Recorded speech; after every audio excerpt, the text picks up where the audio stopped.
Đây là cái máy cắt mỡ nhá. Một bên này là 5 ly này, bên này 3,5 ly này. Đấy, có cắt được 2 cỡ.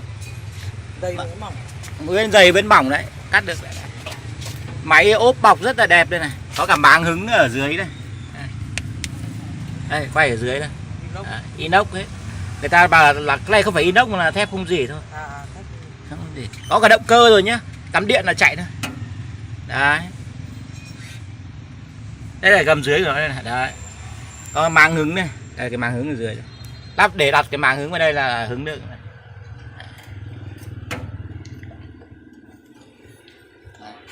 Bên này là cỡ 5 ly này, bên này là 3,5 này.